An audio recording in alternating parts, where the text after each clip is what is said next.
परमात्मा ने मुझे जितना जीवन दिया है, भगवान ने मुझे जितना जीवन दिया है, उस जीवन को मुझे अच्छे से जीना है, बहुत अच्छे से।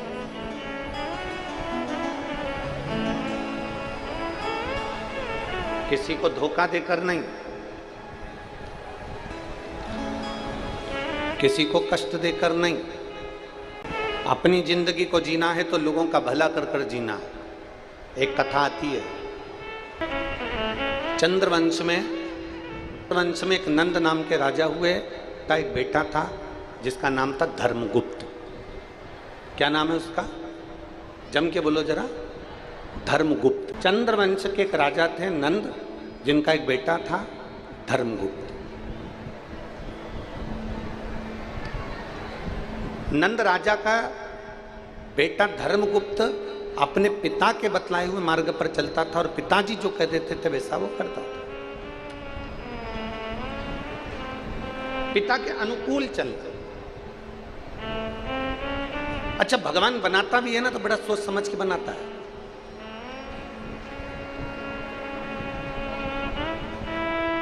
ये जितने तुम बैठे हो ना, चाहे तुम हो चाहे हम हो, संसार के जितने मनुष्य हैं ना, इनको बनाने में भगवान ने बहुत मेहनत करी है, बहुत मेहनत। ज्ञानी इतनी मेहनत से उसने बनाया है तो मूर्ख भी उतनी मेहनत से उसने बनाया। तो किसी मूर्ख को तुम कितना भी ज्ञान दे दो, कितना भी प्रमाण दे दो, तुम कितनी भी अपने शास्त्र और वेद किसी मूर्ख को दिखा दो, तो भी मूर्ख तो मूर्ख ही रहेगा, वो कभी ज्ञानी बन ही नहीं सकता। मूर्ख मूर्ख रहेगा, वो कभी ज्ञानी नहीं हो सकता। और ज्ञानी को कितना भी मूर्ख बना लो, वो मूर्ख नहीं हो सकता। क्योंकि परमात्मा ने ज्ञानी को भी बनाने के लिए मेहनत करी है, तो मूर्ख को बनाने के लिए भी मेहनत करी है। छोटे छोटे बच्चे लोटा लेकर जल चढ़ा रहे होते होंगे, आपका दिल खुश होता होगा कि नहीं होता होगा? जम के बोलो जरा। होता होगा ना कि इतने छोटे छोटे बच्चे शंकर जी के मंदिर में जा रहे हैं, इतने छोटे छोटे बच्चे शिव मंदिर में जाकर जल चढ़ा रहे हैं, इतने छोटे छोटे बच्चे भगवान की आराधना कर रहे हैं। तो ये कलयुग है कि शिव युग है? प्रसन्नता। और फिर निवेदन करूंगा, इस व्यासपीठ के माध्यम से आप सभी से, करोड़ों लोग इस शिव महापुराण की कथा को, अमलेश्वर की कथा को करोड़ों लोग आस्था चैनल पर सुन रहे हैं, करोड़ों लोग। और पूरे अमलेश्वर के भक्त पूरे पंडालों में बैठकर, दुकानों पर, रोडों पर बैठकर कथा सुन रहे हैं। उनसे निवेदन करूंगा, जिस घर के बच्चे के हाथ में शंकर जी को चढ़ाने का लोटा आ गया, जिस घर के बच्चे को आपने मंदिर की सीढ़ी चढ़वा दिया, उस घर का बुजुर्ग कभी वृद्धाश्रम की सीढ़ी नहीं चढ़ेगा, यह पक्का। वृद्धाश्रम की सीढ़ी घर के बुजुर्ग जब चढ़ते हैं, जब बच्चे मंदिर तक जाना नहीं सीखते। जो मंदिर जाना चालू कर दिया, उसके मन में भगवान के प्रति भाव जागृत होगा। भाव जागृत होगा तो वो अपने माँ बाप को कभी कष्ट नहीं दे सकता, अपने घर के बुजुर्गों को कभी कष्ट नहीं दे सकता। जिसके अंदर संस्कार ही नहीं होगा तो वो कष्ट देगा। इसलिए निवेदन है कि गांव में फसल बिगड़ रही है और शहरों में नस्ल बिगड़ रही है। उस नस्ल जो बिगड़ रही है उसको सुधारना, थोड़ा सुधारने का प्रयास कर। चंद्रवंश के राजा नंद के घर में एक बेटे हुए जिनका नाम था धर्मगुप्त। धर्मगुप्त मंदिर, देवालय, शिवालय जाते, आराधना करते, अर्चना करते, पूजन पाठ सब किया करते, सब। चंद्रगुप्त, धर्मगुप्त सब काम करते, भगवान की भक्ति, अविरल भक्ति, भजन, कीर्तन, स्मरण। अब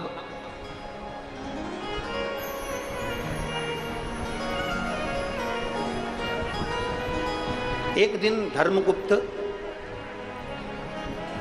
अपने किसी मित्र के साथ में मंदिर की आराधना छोड़कर, मंदिर की पूजन छोड़कर, शंकर जी के मंदिर में जल चढ़ाने की जगह धर्मगुप्त अपने मित्र के साथ में भ्रमण करने चले गए, घूमने के लिए गए। और घूमने जाने पर उसी मित्र के घर पर उसी मित्र के घर पर एक रात्रि विश्राम कर लिया और मित्र के घर पर जब एक रात्रि विश्राम करा और एक रात्रि विश्राम कर कर जब उसके घर का भोजन करा, भोजन कर कर धर्मगुप्त वापिस आया और जैसा खाया अन्न, जम के बोलो जरा, वैसा हो गया मन। जैसा खाया अन्न, जम के जरा, वैसा हो गया मन। और जैसा पिया पानी, वैसी हो गई वाणी। और जैसा पिया दूध, वैसा बन गया बुद्ध। बुद्धि कैसे बनती है? बोलो बोलो जम के, दूध से। पहले लोग काय का दूध पीते थे? गौ माता का। आज लोग काय का दूध पीते हैं? जम के बोलो जरा, भैंस का। शिव मंदिर छोड़ा धर्मगुप्त ने, अपने दोस्त के घर चले गया, मित्र के घर। एक रात्रि विश्राम करा, भोजन किया, भोजन कर कर वापिस आया। अन्न का बड़ा असर है, अन्न का बहुत असर। बहुत सावधानी रखिए भोजन करने में, बहुत सावधानी। एक बात आप लोगों से कहना चाहेंगे, अच्छी लगे तो स्वीकार कर लेना, नहीं लगे तो खारू गंगा में विसर्जन कर देना, ठीक है? किसी तीर्थ में जाओ, किसी धाम में जाओ, किसी तीर्थ में किसी धाम में जाओ, गुरु की शरणागति में जाओ, अपने गुरु के दरवाजे पर जाओ, तो भिक्षा मांग लेना कि अन्न क्षेत्र चल रहा है क्या, यहाँ भोजन भंडारा चल रहा है क्या, वहाँ से थोड़ा सा अन्न का भाग मांग कर खा लेना। क्यों? क्योंकि वहाँ जो मिलता है वो भोजन नहीं मिलता, वहाँ तो भोलेनाथ का प्रसाद मिलता है। शिव महापुराण की कथा कहती है, प्रसाद जब हमारे हाथों में आता है तो मात्र उस प्रसाद का स्पर्श, मात्र उस प्रसाद का दर्शन हमारी जिंदगी को संवार दे। मात्र दर्शन, प्रसाद का मात्र दर्शन। कई माताएं कहती हैं, आज हमारा चतुर्थी का व्रत है, हम ये वाला प्रसाद नहीं ले रहे। नहीं, चतुर्थी का व्रत है ना, हाथ में प्रसाद लो। वो प्रसाद तुम्हारे हाथ का स्पर्श करेगा ना, तो कभी जिंदगी में लकवे की बीमारी नहीं आएगी। तेरा हाथ अच्छा के अच्छा बना रहा है। नहीं, आज मेरा तीज का व्रत है, मैं प्रसाद नहीं लूंगी। नहीं, दोनों हाथ पसार के प्रसाद लीजिए, दोनों हाथ पसार के। मंदिर गए हो ना, तुम करोड़पति हो, अरबपति हो, तुम धनपति हो, वैभवपति हो, तुम्हारे पास में सत्तापति हो, चाहे तुम किसी के भी पति हो, जितना भी तुम्हारे पास में वैभव है अपने पास में रखो। मंदिर गए हो, मंदिर में जाकर हाथ जोड़कर पंडित जी से, ब्राह्मण देवता से, गुरुजन से कहो हमें चरणामृत दे दीजिए। हाथ पसार कर लीजिए चरणामृत को, हमें चरणामृत दे दीजिए। किसी पवित्र नदी के तट पर गए हो, उसका आचमन और उसका जल का छींचन लीजिए।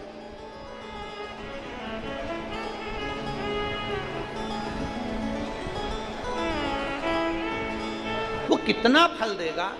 लोकेश्वरी साहू पत्र को आप लोग एलईडी पर पढ़ सकते हैं। गुरुजी ने अब कैंसर तो बता दिया, इतनी बड़ी बीमारी को सुनकर चिंता तो होती है, टेंशन तो होता है। गुरुजी तब इतनी बड़ी बीमारी सुनकर आपका जो रात्रि को 9:15 वाला उपाय है, शंकर को जल चढ़ाना और उस जल को लाकर आचमन कराना, वो हमने हमारे पति को कराना प्रारंभ करा। और फिर वापिस दूसरी बार जब टेस्ट करवाने के लिए हम फिर वापिस एम्स हॉस्पिटल गए, तो बाबा का हम क्या गुणगान करें। डॉक्टर ने देखते से कह दिया कि गठान गल गई है और कैंसर नहीं है। यह शिव तत्व है जिसकी रिपोर्ट मैं अपने इस के साथ लगा रही हूं, पूरी रिपोर्ट लगा कर दी है। प्रथम कैंसर की रिपोर्ट, कैंसर बताया गया, फिर दूसरी रिपोर्ट में कैंसर नील आया। शिव तत्व है, ओघड़ी है शंभु। अब इसमें कोई सियोर वाला महाराज नहीं आया, इसमें ना कोई ने भभूति दी, ना बेल दी, ना नारियल दिया, ना कुछ दिया। यहां तो तुम्हारा विश्वास काम आया कि तुम भगवान शंकर के मंदिर जाना प्रारंभ कर दिए, अपने दिल की बात अपने महादेव से कहना प्रारंभ कर दिए, तो महादेव ने आपके दिल की बात को सुनकर मेरे देव अधिदेव महादेव ने बड़ी से बड़ी बीमारी को भी समाप्त कर दिया। ये शिव तत्व है, यो घड़ी तत्व है। और हमने पहले भी कहा है, हमारे YouTube चैनल पर एक 9:15 पर करने वाला उपाय उसमें डला हुआ है, जिसको हमने 6 साल या 4 साल पहले वाचन किया है। 4 साल पहले हमने बताया था कि रात्रि को 9:15 पर शंकर जी को चढ़ाया गया जल बेलपत्र एक ऐसी औषधि निर्मित कर देती है जिससे बड़ी से बड़ी बीमारी भी एक ना एक दिन समाप्त हो जाती है, चाहे वो किडनी से जुड़ी हो, चाहे लीवर से जुड़ी हो, चाहे कैंसर से जुड़ी हो। उसका तत्व ही है। आपके दुख के समय पर, आपकी तकलीफ के समय पर, आपके कष्ट के समय पर सियोर वाला महाराज सियोर छोड़कर नहीं आएगा। याद रखना, बहुत अच्छे से समझ लेना। और केवल सियोर वाला महाराज ही नहीं, दुनिया का कोई महाराज, दुनिया का कोई बाबा, दुनिया का कोई महात्मा तुम्हारी दुख की घड़ी में तुम्हारे साथ नहीं खड़ा होगा। पर इतना याद रखना, महाराज भले खड़ा ना हो, बाबा भले खड़ा ना हो, पर मेरा भोला बाबा तो तुम्हारी दुख की घड़ी में जरूर खड़ा हो, निश्चित है। मेरा भोलेनाथ तुम्हारी दुख की घड़ी में खड़ा है, मेरा शंभुनाथ तुम्हारी दुख की घड़ी में खड़ा है। और अंत समय दर्द को बांटने वाला नहीं होगा, तुम्हारे शरीर के रोग को, तुम्हारे कष्ट को कोई बांटने वाला नहीं होगा। तुम्हारे दर्द को, तुम्हारे दुख को, तुम्हारे कर्जे को, तुम्हारी तकलीफ को कोई नहीं बांटेगा। बस केवल तुमने जो शंकर भगवान को एक लोटा जल चढ़ाया है, वो देव अधिदेव महादेव नंदी लेकर आएगा और तुम्हारे दुख को काट कर जाएगा। धर्मगुप्त मित्र के घर गया और मित्र के घर में भोजन कर कर आ गया। एक रात्रि विश्राम करा और भोजन कर कर आ गया। एक रात्रि का जब भोजन ग्रहण किया, भोजन पाया, बुद्धि में जिस दोस्त के घर का भोजन करा था, जिस मित्र के घर का भोजन करा था, वो मित्र जिसके घर का भोजन किया है, जिसके यहाँ का भोजन किया है, वो मित्र धोखेबाज था। धर्मगुप्त ने अपने मित्र के घर का भोजन किया, मित्र के घर।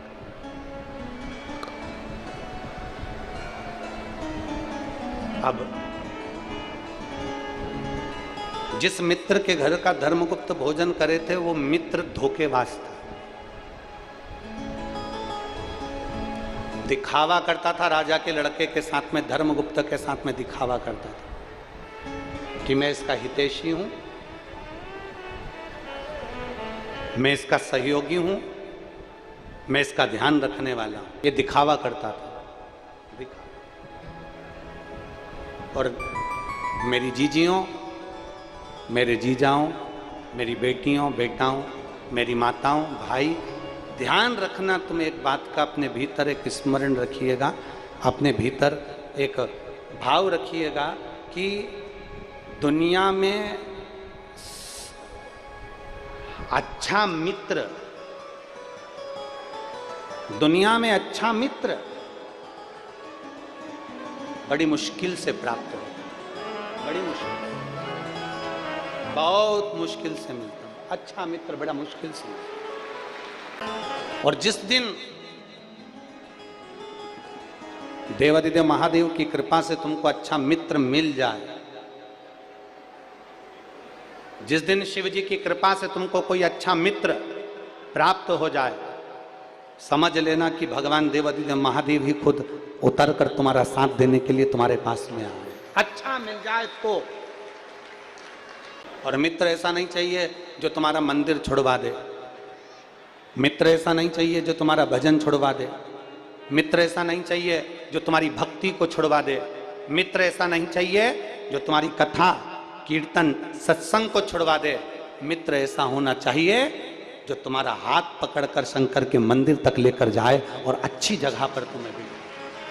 मित्र वो होना चाहिए। धर्मगुप्त राजा का जो मित्र है वो श्रेष्ठ नहीं है, उसकी श्रेष्ठता नहीं।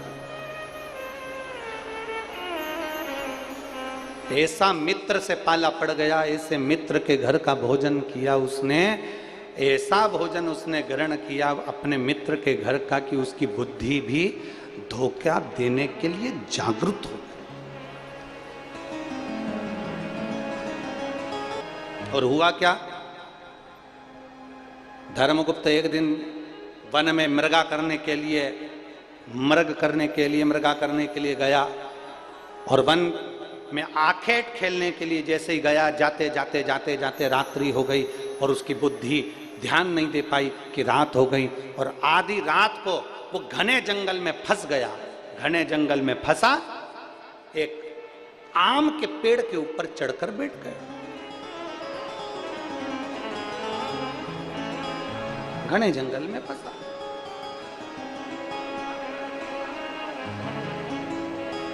आम के वृक्ष के ऊपर चढ़ के बैठा है धर्मगुप्त। अब रात्रि का समय, भय लग रहा है, कोई सिंह ना खा ले, कोई शेर ना आ जाए, कोई चीता ना आ जाए, कोई सिंह मुझे भक्षण ना कर, भय लग रहा है उसको।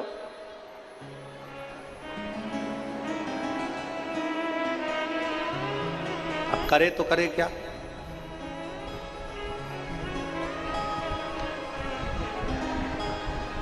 भय लग रहा है, बैठा है पेड़ के ऊपर। आधी रात को एक भालू के पीछे शेर दौड़ता दौड़ता आया और भालू भागता एक रीछ भागता आया, आम के पेड़ के ऊपर चढ़ गया। जिस आम के पेड़ पर धर्मगुप्त चढ़ा हुआ था, उसी आम के पेड़ के ऊपर वो रीछ भी चढ़ गया, वो भालू भी चढ़ा।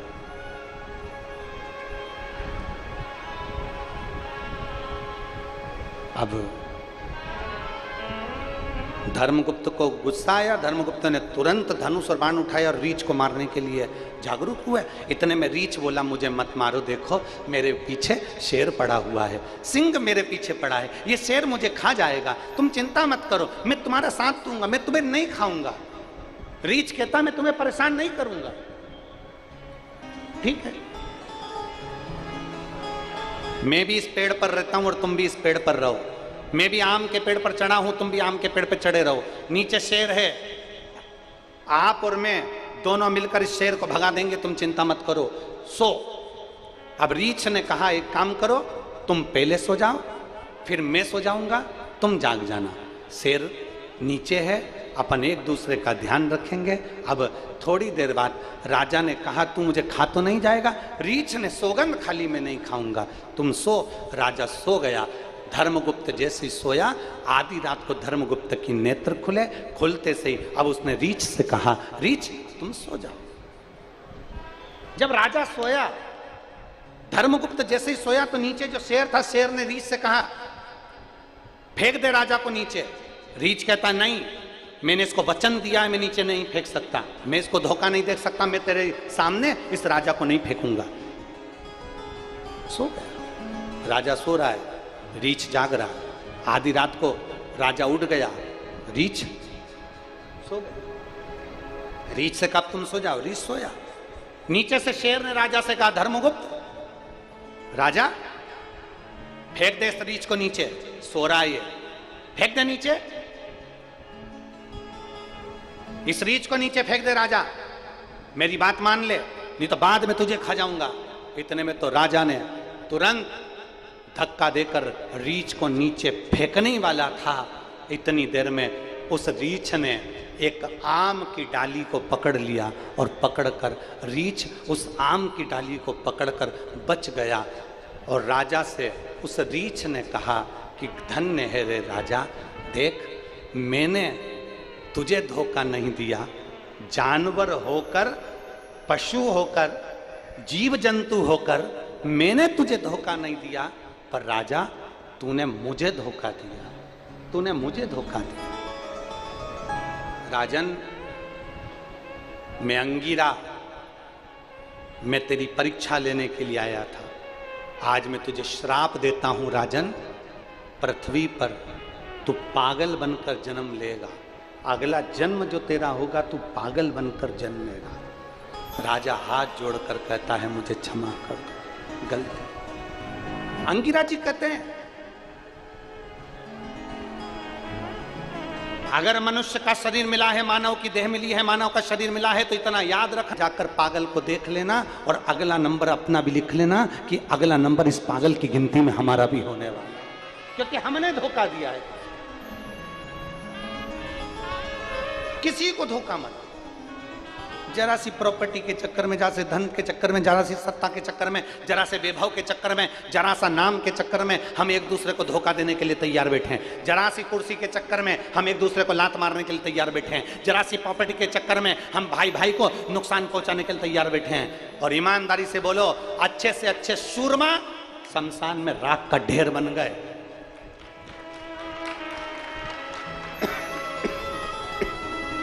अच्छे से अच्छे सूरमा राख का ढेर बन गए।